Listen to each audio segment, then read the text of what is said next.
Bonjour, donc ça fait longtemps que j'ai pas fait de vidéo sur la chaîne, mais là il y a une annonce assez exceptionnelle qui vient de se faire, comme quoi Joe Biden autorisait l'utilisation des armes de longue portée en Russie, et donc je voudrais parler de ça, mais remettre ça dans le contexte asiatique, parce que c'est la chaîne de l'expatriation, il y a quand même un biais important sur l'Asie, et donc j'aimerais vraiment replacer ça dans le contexte, ce qui me paraît vraiment quelque chose de très important. J'ai pas lu les coupures de presse des journaux français, ni francophones d'ailleurs, donc je sais simplement voilà, il s'est passé ça. Il faut bien voir aussi qu'il y a eu un autre événement dont on n'a finalement pas tant parlé que ça, c'est que il y a quelques jours en fait, une fusée, un ICBM, donc un ICBM nord-coréen, Hwasong, alors 15, 18 je crois, en fait a été testé dans la mer du Japon et donc voilà, c'est un missile balistique intercontinental et on voit que celui qui est avant, donc le 15, hein, puisque c'est le 18 qui a été testé, il s'agit du premier missile balistique développé par la Corée du Nord qui est théoriquement capable d'atteindre tout le continent américain. Donc vous voyez à quel point, quelque part, c'est une nouvelle qui n'a pas fait les devants de la scène, mais c'est quand même une nouvelle qui est quand même, je trouve, hein, si je me mets à la place des Américains, plutôt inquiétante. Faut bien comprendre que dans les années avant 1990, avant la chute du mur de Berlin, quand même, dans les pays occidentaux, il y avait quand même européens et américains surtout évidemment. Il y avait quand même la peur de la bombe atomique. Alors c'était pas une peur qui paralysait tout le monde, mais c'était quand même une inquiétude latente qui existait. On savait très bien que de chaque côté il y avait suffisamment de quoi faire exploser toute la planète et que en plus chacun avait le doigt sur le bouton rouge. Donc voilà, c'était pas voilà, c'était une époque où il y avait ça. Bon, il y avait ça. Et je pense que ce qui s'est passé, donc le fait que les Nord-Coréens testent euh, un missile balistique intercontinental et qui a des capacités de plus en plus importantes, quelque part, ça doit vraiment inquiéter, on va dire, et le mot est faible, les Américains. Je pense qu'à un moment donné, ils finissent par voir que il n'y a pas d'évolution de ce côté-là en termes de voilà, pacifisme, etc. Et qu'il y a vraiment le développement d'une force de frappe très très importante et qui maintenant peut les menacer directement. Hein. Donc ça, je pense que on parle pas assez de ça, mais à mon avis, ça constitue déjà un très gros problème.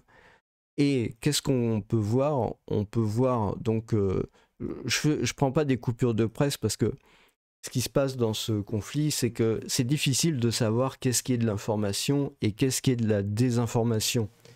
Et donc, c'est vraiment, voilà, on sait qu'il y a à peu près 10 000 soldats nord-coréens, donc qui font partie de l'armée nord-coréenne, qui ont été détachés en Russie pour combattre dans la région de Koursk.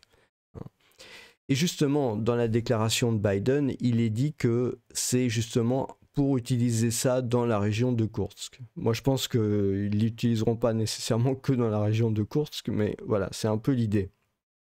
Et quelque part, je me dis, c'est pas sans lien. Je veux dire, c'est peut-être pour montrer un signal que les Américains sont pas contents du tout que les autres ils aient fait ce test-là.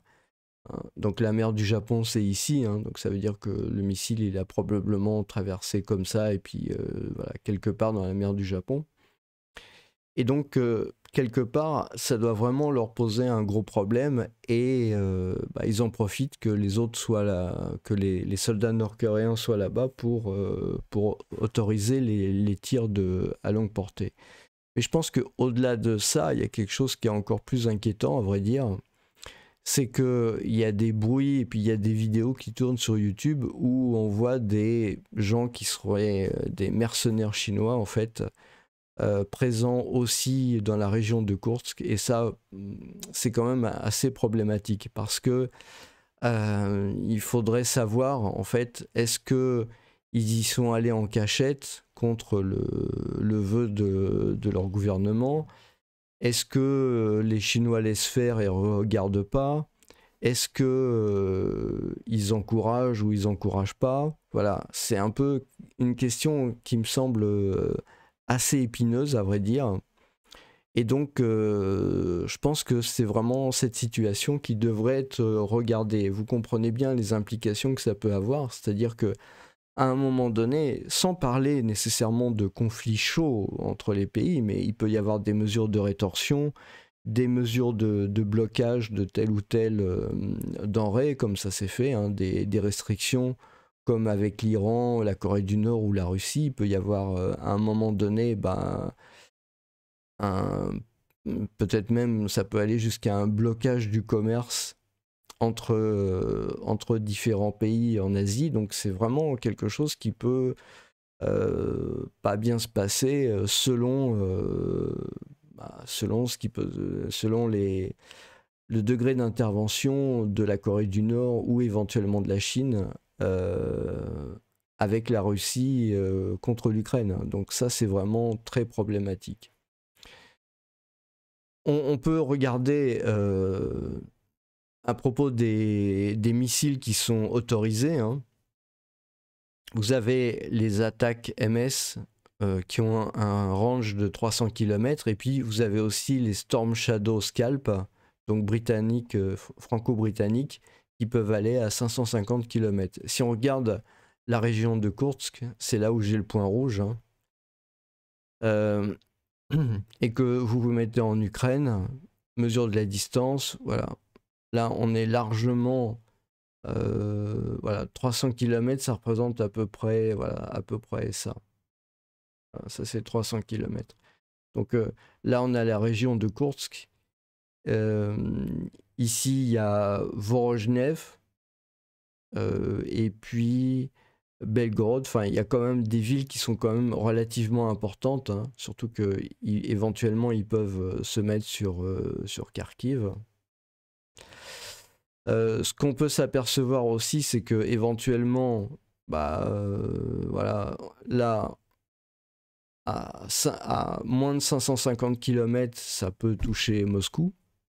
Ça, c'est avec éventuellement les missiles franco-britanniques. Il peut y avoir aussi le fait d'aller toucher le fameux pont de Crimée, hein, qui avait déjà été touché d'ailleurs.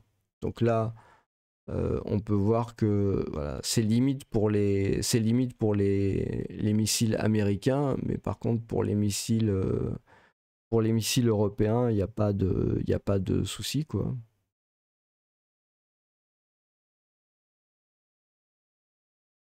Et ça peut toucher toute la Crimée. Donc actuellement, je crois que la ligne de front passe à peu près par là. Donc voilà,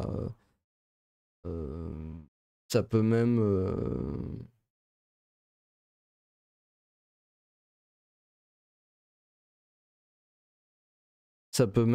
toucher Stalingrad, enfin Volgograd. 546 km. Donc c'est quand même un signal qui est quand même relativement important, hein, de la part des Occidentaux, je pense, pour donner un signal à la fois à la Corée du Nord, probablement aussi à la Chine, sur ce qui se passe dans cette région-là. Et c'est pas un très bon signe, c'est pas un très très bon signe. Surtout, il était question de parler plus ou moins de paix. Tout le monde avait avancé ce mot-là, mais apparemment, je pense que ça change un peu la donne.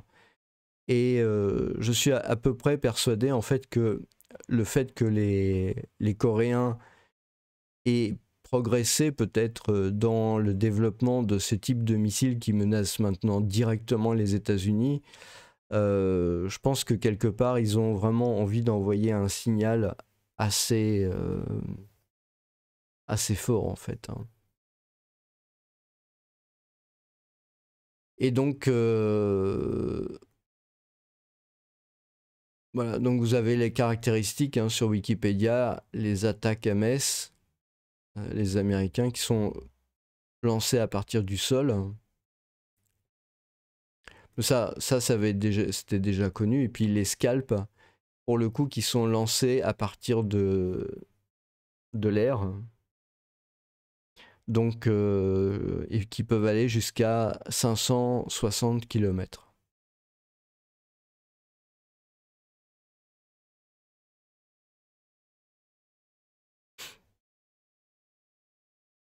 Donc, l'idée pour moi, encore une fois, hein, c'est pas d'enchaîner sur des vidéos de conflits. Pas du tout.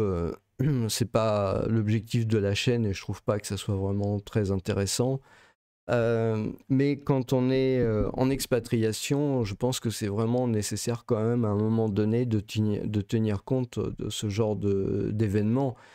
Jusqu'à maintenant, il faut bien comprendre, ça fait quand même des dizaines d'années maintenant qu'en Europe, on n'a plus l'habitude de conflits.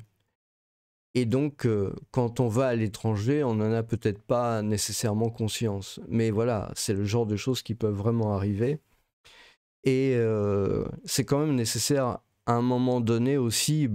Bon, il faut espérer que les choses puissent s'arranger, évidemment. Hein, mais c'est quand même nécessaire de prendre des précautions, au moins si jamais il y avait un blocage, par exemple économique, je sais pas, hein, genre des sanctions appliquées sur tel ou tel pays, et puis des mesures de rétorsion, et puis éventuellement quelque chose qui pourrait ressembler à un blocus ou des choses comme ça.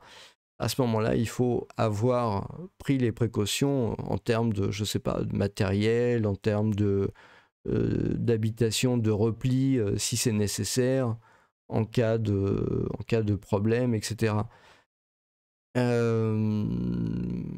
Les réactions dans les pays, dans certains pays d'Asie peuvent être assez épidermiques, éventuellement, sans que les autorités puissent nécessairement contrôler, je veux dire, ça. Ça s'est vu déjà à l'occasion de conflits précédents. Donc je pense que c'est vraiment le genre de choses, il faut quand même réfléchir avant sur ce genre de sujet. Bon, vous pouvez toujours poser des questions, faire des remarques dans les commentaires, hein, il n'y a pas de problème. Si vous trouvez que c'est peut-être pas assez clair, peut-être pas assez structuré, peut-être pas assez, je sais pas, pas assez qualitatif, en tout cas, ça c'est très possible parce que j'ai vraiment pas du tout planifié cette vidéo. En fait, je la fais un peu à l'arrache comme ça. Mais voilà, je pense que c'est nécessaire sur ce genre de news de pouvoir donner un peu mon avis et donner mon avis aussi en tant que quelque part expatrié et avoir été dans ces pays-là, etc. Voilà, je vous remercie et je vous souhaite une bonne journée.